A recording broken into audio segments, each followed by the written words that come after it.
आपण आहोत अनेक सामाजिक संस्थांमध्ये सभासद असलेल्या आणि स्वतःही एक सामाजिक कार्यकर्ता म्हणून त्यांची ओळख आहे, कवयित्री म्हणून ओळख आहे अशा विरुळकर मॅडमकडे.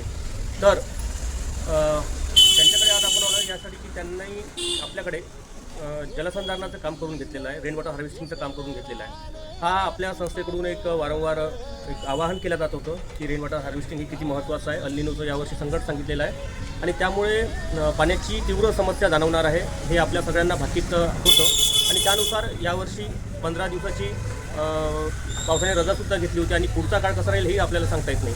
त्यामुळे कुठेतरी रेन वॉटर हार्वेस्टिंग करणं हे खूप गरजेचं आहे असं आपण सर्वांना सांगत होतो. सर्वांनी करणं गरजेचं आहे, परंतु कृतीत मात्र उतरताना कमी लोक दिसत आहेत. त्यातला परंतु सामाजिक कार्यकर्ते असल्यामुळे आणि पर्यावरणाची चांगली जाण असल्यामुळे मॅडमनी आमच्या शब्दाला मान दिला आणि त्यांनी स्वतःही त्यांची इच्छा होती की आपल्याकडे स्वतःकडे रेन वॉटर हार्वेस्टिंग करून घ्यायचं आहे. तर उपक्रम केलेला आहे.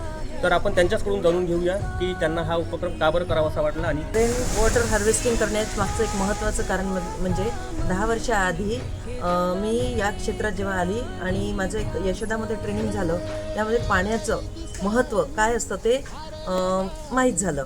आणि तिथे जे एक सर होते त्यांनी सांगितलं की जो पाऊस पडतो पावसाळ्यामध्ये जो पाऊस पडतो पावसाचा कालावधी 4 महिन्याचा असतो, परंतु अखंड पाऊस पडत नाही. जर मग याचं जर थोडंसं चिंतन आणि मनन केलं आणि ते स्वीकारलं तर आपल्याला त्याची म्हणजे महत्त्व, त्या पाण्याचं महत्त्व किती आहे हे आपल्याला समजायला लागतं.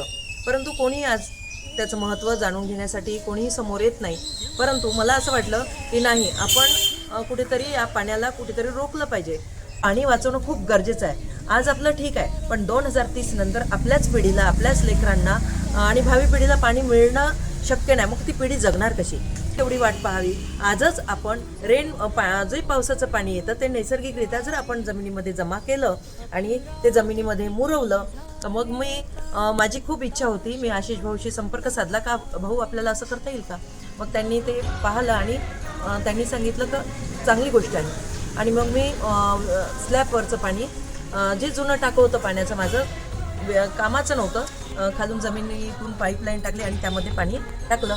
जवळच विहीर असल्यामुळे माझ्या पाण्याची लेवल विहिरीच्या पाण्याची लेवल वाढली आणि सातत्यानं ते पाणी फिल्टर होऊन त्या विहिरीमध्ये जात आहे. म्हणजे आनंदाची गोष्ट आहे की पाण्याची लेवल वाढलेली आहे. तर मला असं वाटतं की सगळ्यांनी ही गोष्ट नक्कीच करावी. आपणच म्हणणं आहे, आता तर कंपल्सरी झालेलं आहे, पण जुन्या छतावर सुद्धा आपण रेन वॉटर हार्वेस्टिंग सर्वांनी करावं अशी मी सर्वांना विनंती करते.